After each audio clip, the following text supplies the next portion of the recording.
आप सबों के सामने विजयनगर साम्राज्य का जो वीडियो पार्ट 1 बनाए थे उसमें जो लाइक कमेंट्स और आप लोगों का प्यार मिला था उससे प्रेरित होकर मैं आपके समक्ष पार्ट 2 लेकर आ रहा हूं।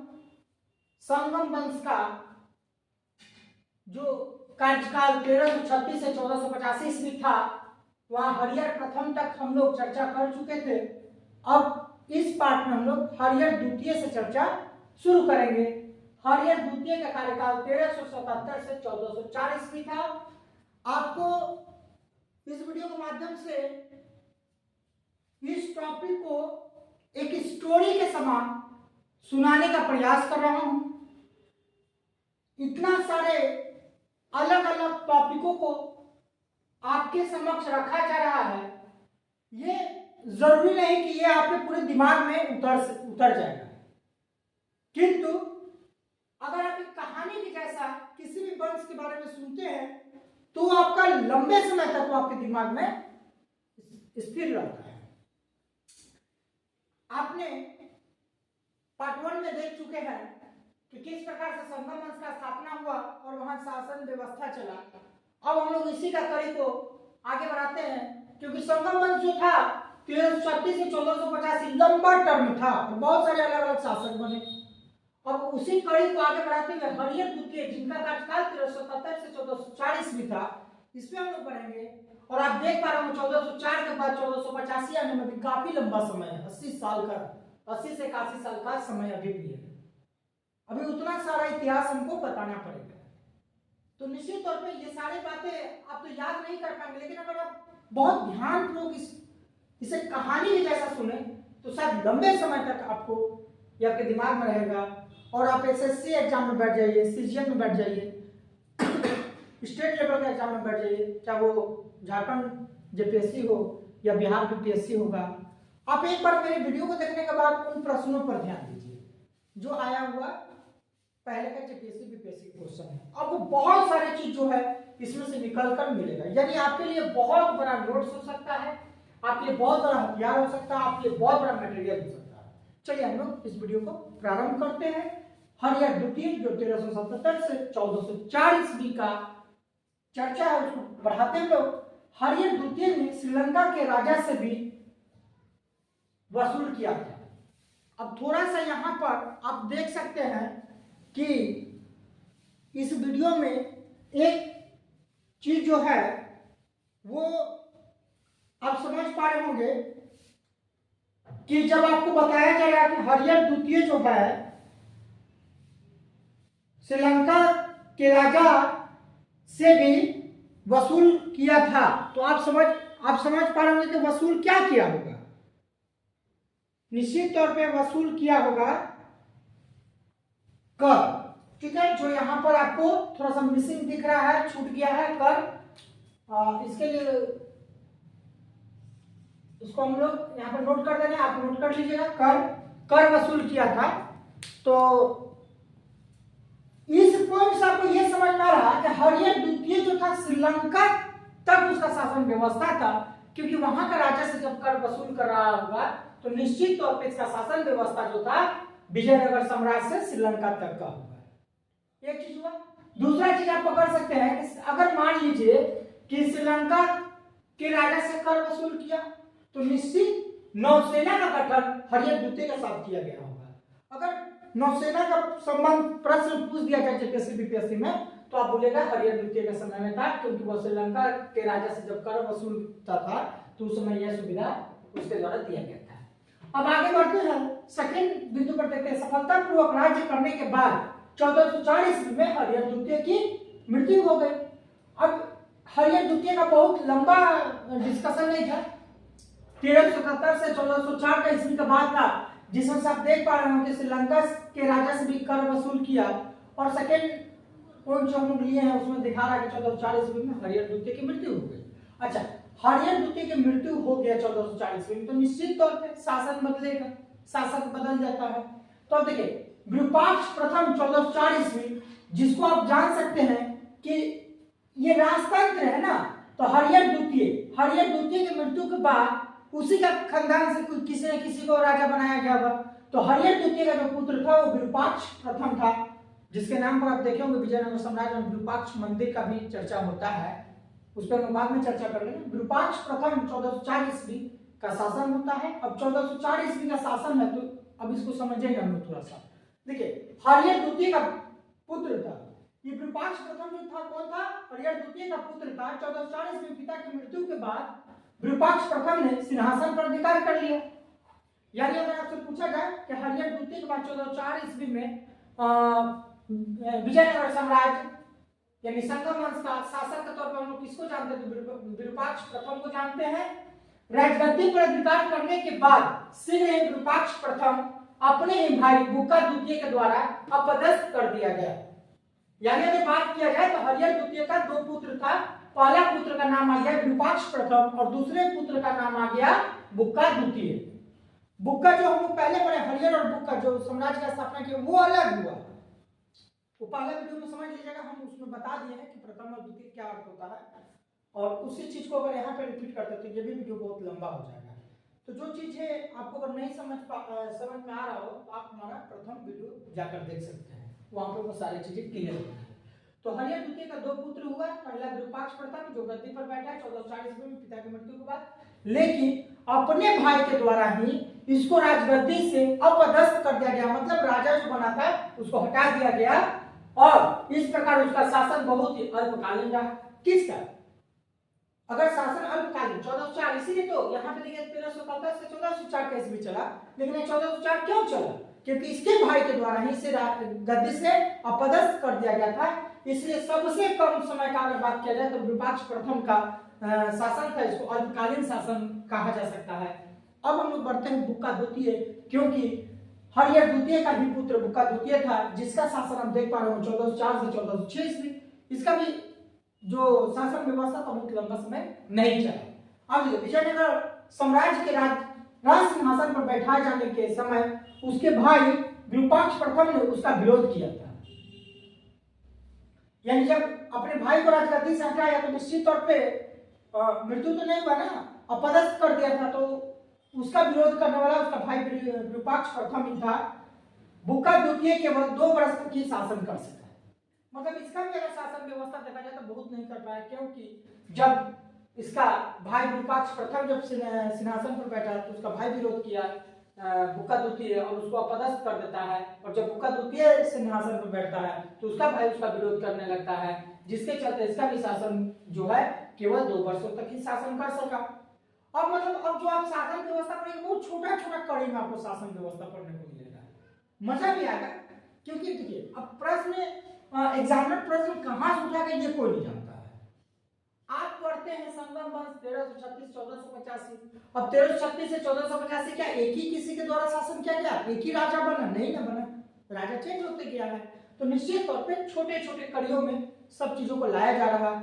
हाँ, ये कड़ी याद करना थोड़ा सा कठिन हो सकता है, क्योंकि बहुत सारे अलग अलग कम अल्पकालीन है, कुछ कम समय के लिए आया, तो इस तरह का आएगा तो उन सब चीजों पे आपको फोकस करना होगा। चलिए अब आगे हम लोग बढ़ते हैं, बुक्का द्वितीय के बाद कौन शासक बना, तो हम लोग आगे बढ़ाते हैं।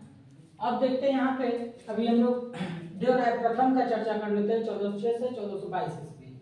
अब कहता है कि हरिहर द्वितीय के बाद, ध्यान रखिएगा हरिहर द्वितीय का यहाँ चर्चा हो रहा था। हरिहर द्वितीय के बाद विजयनगर साम्राज्य का वास्तविक उत्तराधिकारी था।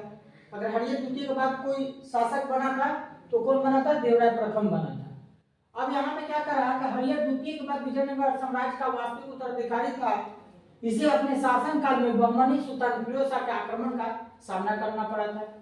अब बहमनी जो साम्राज्य था, 2 साम्राज्यों की बात करते हैं, विजयनगर साम्राज्य का बहमनी साम्राज्य। बहमनी साम्राज्य का शासक जो था वो था फिरोज शाह, इसको आप नोट कर लीजिएगा अपने नोटबुक में।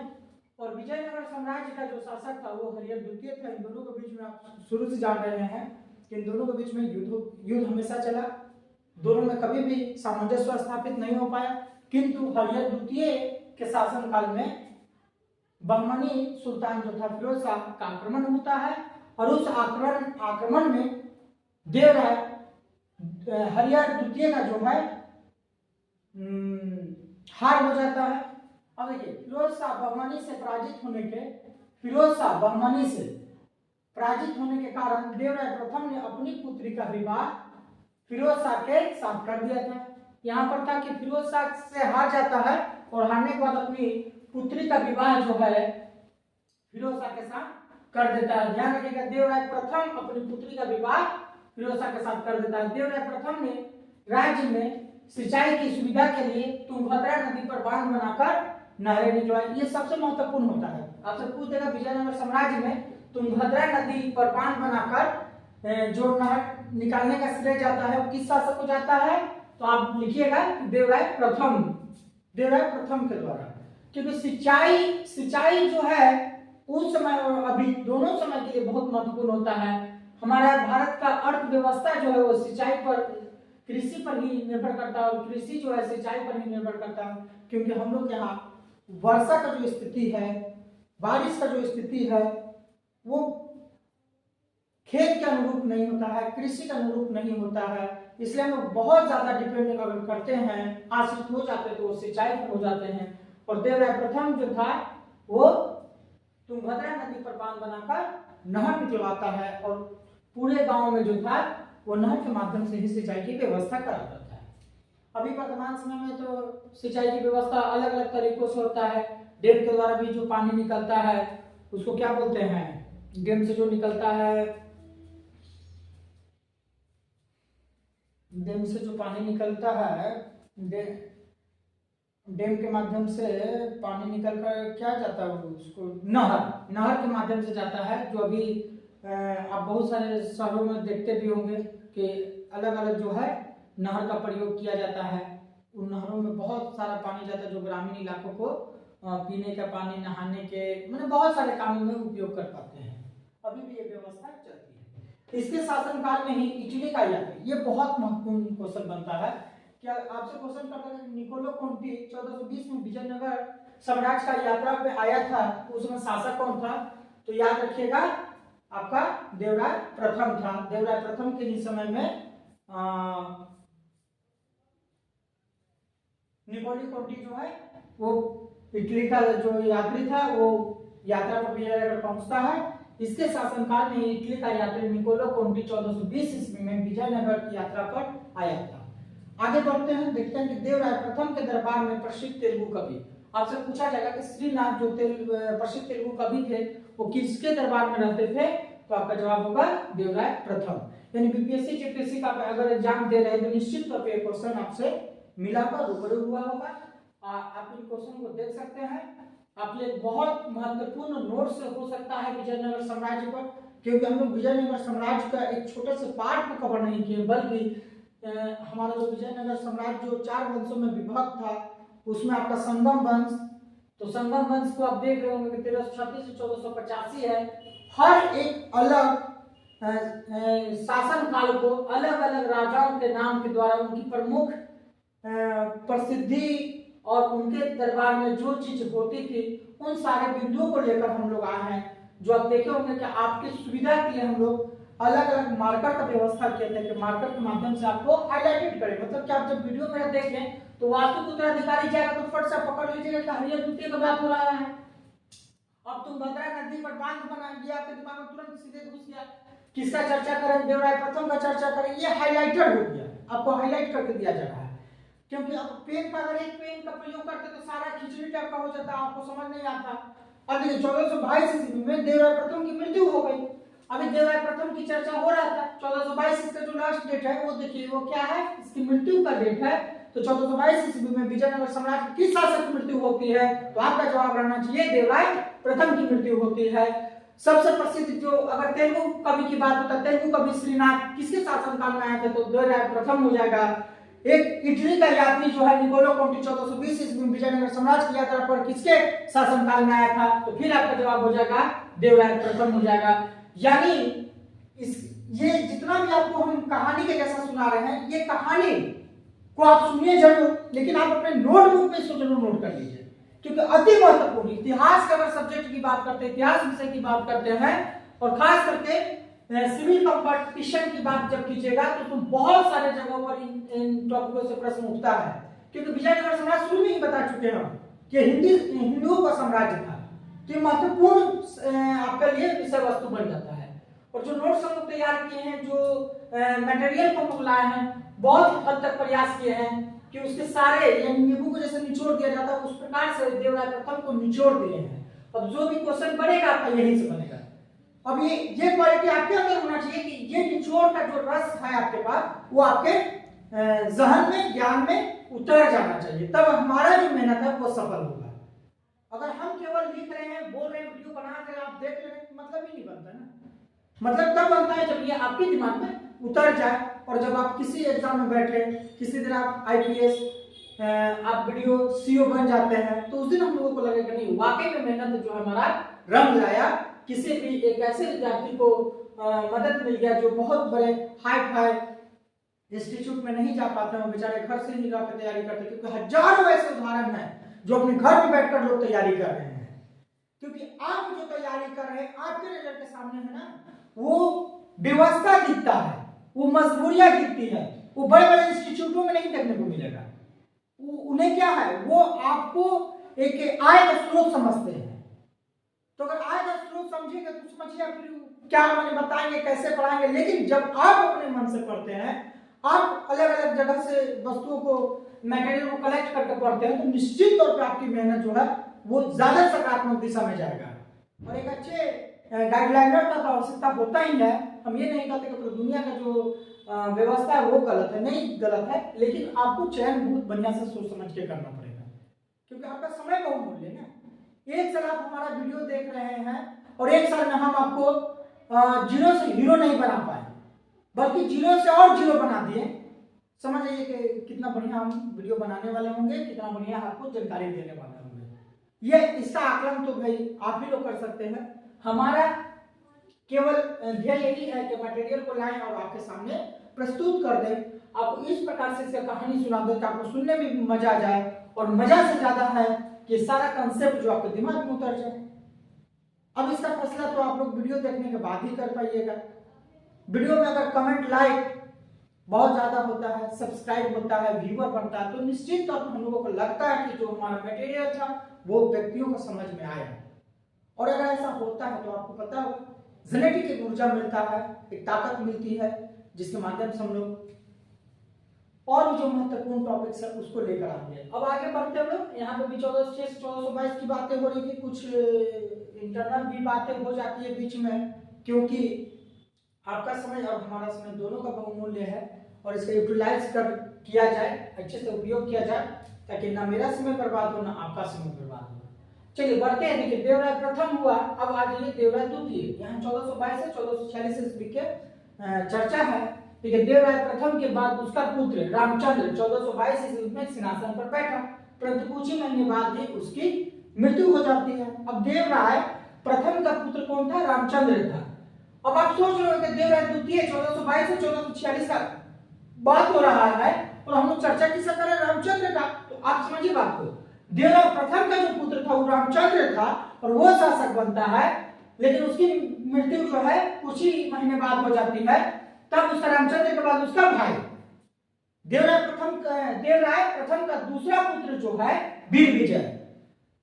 यहाँ पे देवराय प्रथम जिसकी चर्चा हम लोग करते, इसका दो पुत्र था, एक था रामचंद्र, दूसरा था वीर विजय। और रामचंद्र जो था उसका बड़ा पुत्र था, जो 1422 ईस्वी में पिता की मृत्यु जो 1422 ईस्वी में हो जाता है, उसके बाद वो गद्दी पर बैठता है, लेकिन वो भी कुछ ही महीनों में उसकी भी मृत्यु हो जाती है। तब उसका रामचंद्र का जो छोटा भाई था वीर विजय गद्दी पर बैठा, लेकिन उसका शासन अल्पकालीन रहा, वो भी बहुत ज्यादा दिन तक शासन नहीं कर पाया। अगला शासक वीर विजय का पुत्र, यानी ये जो देवराय प्रथम आप पढ़े हैं तो देवराय द्वितीय आ रहा है, तो डायरेक्ट देवराय प्रथम के बाद देवराय द्वितीय नहीं आया, इसके बीच में दो शासक बने। कौन? पहला रामचंद्र बना जो देवराय प्रथम का पुत्र था, उसका रामचंद्र का एक भाई है जो देवराय का दूसरा पुत्र था, जिसका नाम वीर विजय था। और वीर विजय का पुत्र का नाम था देवराय द्वितीय। देवराय द्वितीय का एंट्री कैसे हुआ ये आप दिमाग में बैठाइए। ये वीर विजय का पुत्र था और वीर विजय का शासन देख रहे होंगे, उसका रामचंद्र की मृत्यु के बाद उसका भाई वीर विजय गद्दी पर बैठा, लेकिन इसका भी शासन क्या था? अल्पकालीन होने के कारण गद्दी खाली हो गया और अगला शासक वीर विजय का ही पुत्र जो था देवराय द्वितीय, जिसका शासन हम लोग लिखे यहाँ पे 1422 से 1446 ईस्वी में हुआ। अब देखिए देवराय द्वितीय इस वंश का सबसे महान शासक था, जो जनसाधारण में इंद्र का अवतार माना गया। जनसाधारण में इनको इंद्र का अवतार माना गया था देवराय द्वितीय को। अच्छा, एक चीज है, थोड़ा सा चीजें जो है आगे पीछे है, और एक चीज आप लोगों से हम बोलना चाहेंगे कि जो ये लिखा जाता है ना, लिखा जाता है किसी और के द्वारा, क्योंकि उसको लिखवाना पड़ता है, चीजों को फिर मिटाना पड़ता है, फिर इतने सारे चीजों कंसेप्टों को उतार कर बताना पड़ता है। तो थोड़ा सा लिखावट में क्या है ना कि थोड़ा सा डाउन हो गया है, क्योंकि व्हाइट बोर्ड है, व्हाइट बोर्ड है तो लिखने के क्रम में थोड़ा नीचे आ जाता है, क्योंकि बहुत सबसे ज्यादा हार्ड काम अगर है ना तो ब्लैक बोर्ड पर लिखना, कंसेप्ट को ब्लैक बोर्ड पर लिखना और उन कंसेप्टों को बताना। लेकिन कहीं ना कहीं ये थोड़ा सा लाइन जो है डाउन हो गया है, नीचे की ओर आ गया है, तो इसको थोड़ा सा मैनेज अप कर लीजिएगा, क्योंकि हमारे पास डिजिटल बोर्ड नहीं है, तो ये सारा कंसेप्ट जो है थोड़ा सा ऊपर नीचे हो गया है, तो कुछ कमियां हैं जिसको आप एडजस्ट कर लें। और ये जो 1422 से 1446 हो रहा है, अभी भी देखिए हम लोग चल रहा है 1485 में, अभी हम लोग 1446 में पहुंचे हैं। यानी देवराय द्वितीय का अभी शासन काल का थोड़ा चर्चा कर लेंगे, इसके बाद इसका जो शासक है उस पर चर्चा करेंगे हम लोग। इसको अब जैसा जब भी आपको बता ही चुके कि इसको मिटाना पड़ेगा, उसके बाद लिखना पड़ेगा, तो हम लोग अगले टॉपिक की ओर बढ़ते हैं।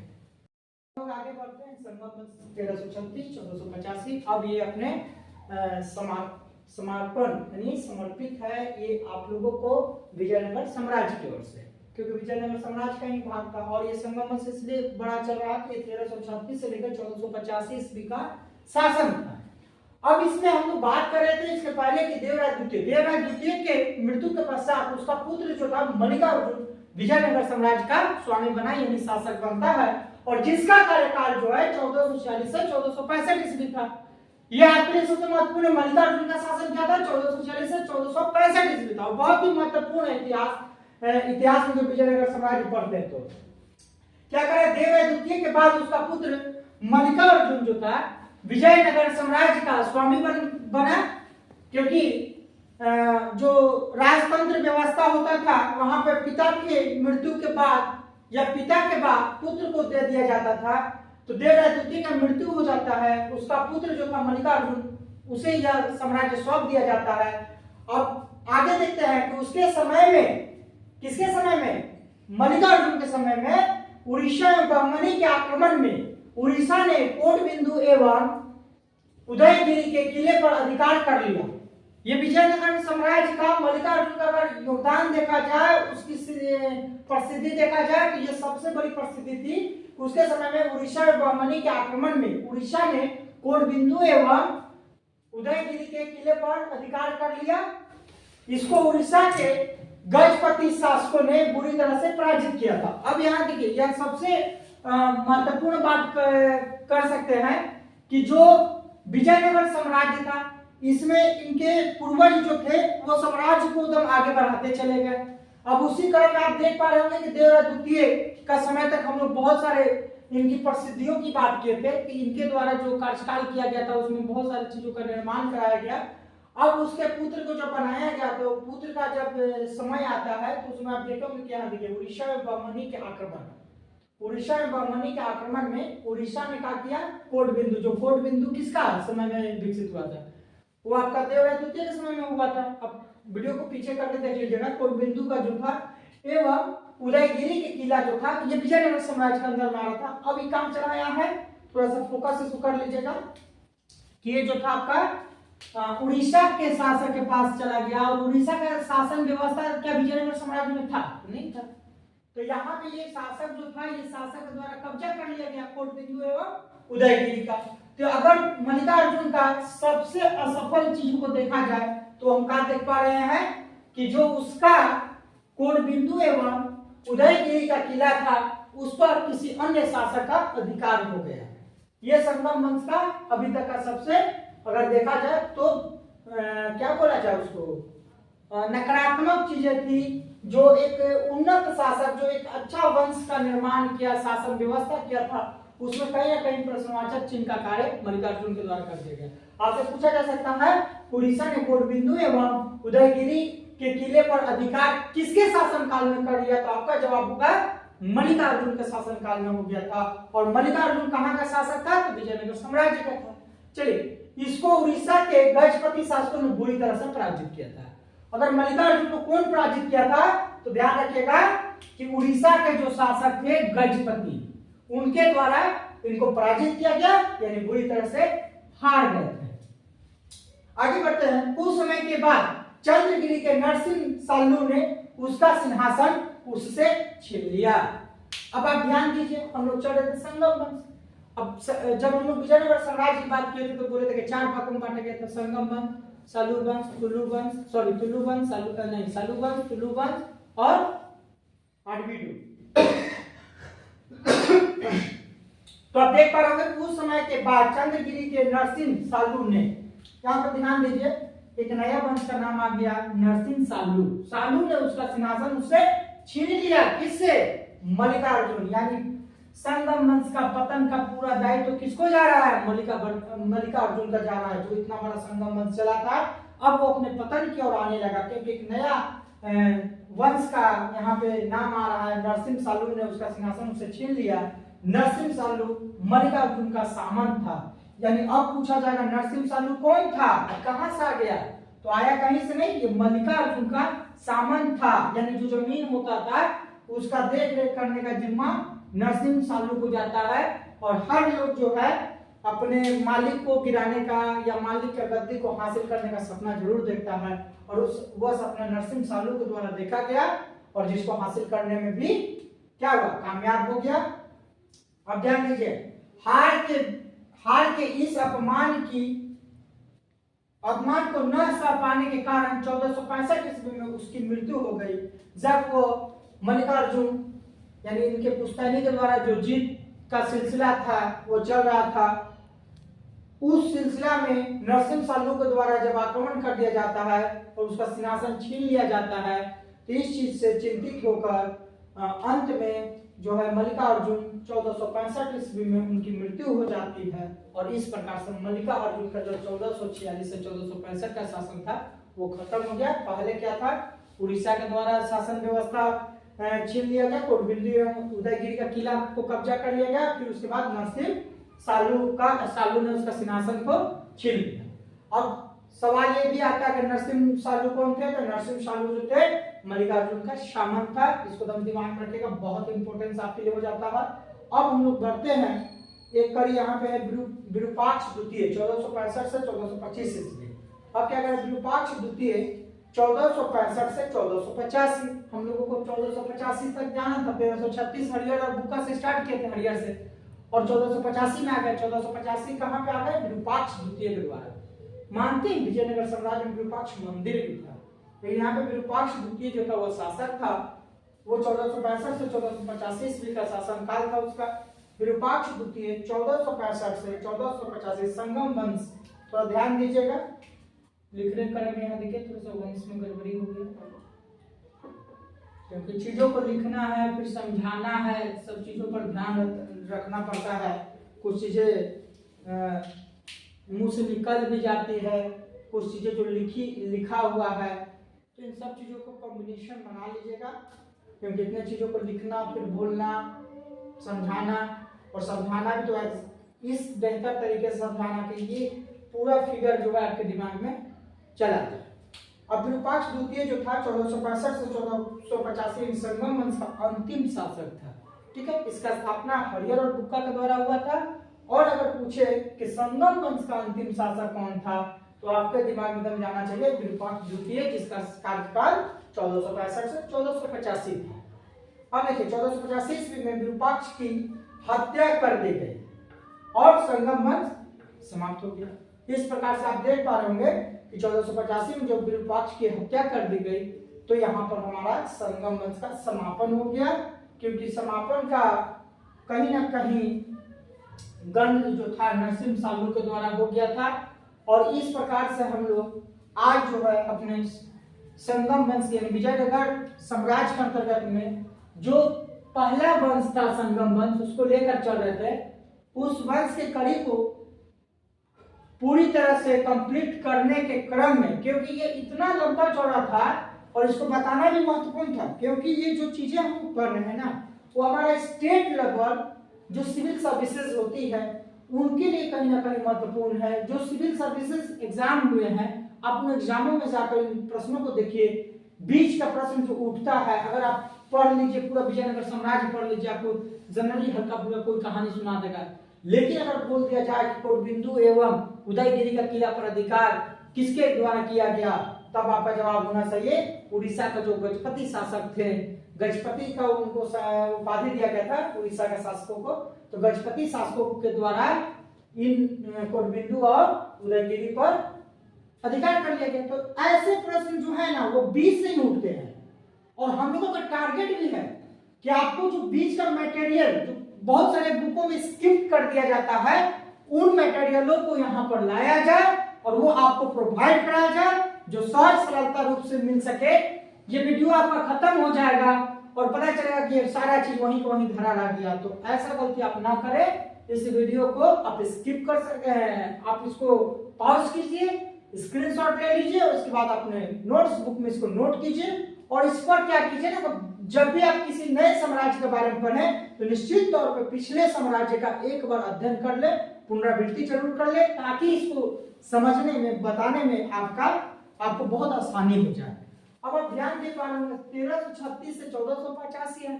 बार बार हमारे अपनी वीडियो में ये बात बताया जा रहा था कि 1485 अभी लंबा समय का शासन है, तो हम लोगों को धीरे धीरे एक एक शासकों के बाद उतरते जाना है। और स्वतः देखिए आप 1485 में अंतिम शासक के रूप में हम लोग विरूपाक्ष द्वितीय के बारे में जानकारी हासिल किए, और जैसे 1485 पहुंच गए तो मन में एक सवाल चला होगा कि अब हम लोग समापन की ओर आ गए हैं, क्योंकि 1485 तक तो ही इसका डेट दिया गया था संगम वंश का, यानी 1485 के बाद का जो समय होगा वो बिल्कुल विजयनगर साम्राज्य में नए वंश की स्थापना होगा, नए वंश के शासकों का प्रादुर्भाव हुआ होगा, उनका उदय हुआ होगा, उनके द्वारा विजयनगर साम्राज्य के लिए उन्नति अवनति, ये सारी चीजों के बारे में हम लोग चर्चा अगले वीडियो में करेंगे। फिलहाल इतना दूर तक का जो वीडियो है, इसको पार्ट 1 और पार्ट 2 दो भागों में इसको हम लोग बनाए थे, और उम्मीद है ये आपका दूसरा पार्ट ही होगा। वीडियो जो है ये दूसरा पार्ट नहीं होगा, पहला पार्ट आप अगर नहीं देख पाएंगे तो देख लीजिएगा, और दूसरा पार्ट जो है आपको बहुत बढ़िया से संगम वंश कंसेप्ट क्लियर कर देगा। मेरा वादा है अगर आप इस वीडियो को ध्यानपूर्वक देख लिए होंगे तो विजयनगर साम्राज्य की बात किया जाए और संगम वंश से अगर रिलेटिव एक भी क्वेश्चन किसी भी कंपटीशन में आएगा, मैं पूरी तरह से 100% दावा कर सकता हूं कि आपका एक भी प्रश्न नहीं छूटेगा। जो एग्जामिनर जहां से प्रश्न उठाएंगे वो मेरा इस दोनों वीडियो यानी पार्ट 1 और पार्ट 2 को देख लेने से आपका कवर हो जाएगा, बशर्ते इसको आप अपने नोटबुक में जरूर एंट्री कर लें। और हम लोग अब नए वीडियो में जो है नए वंश के साथ मिलते हैं।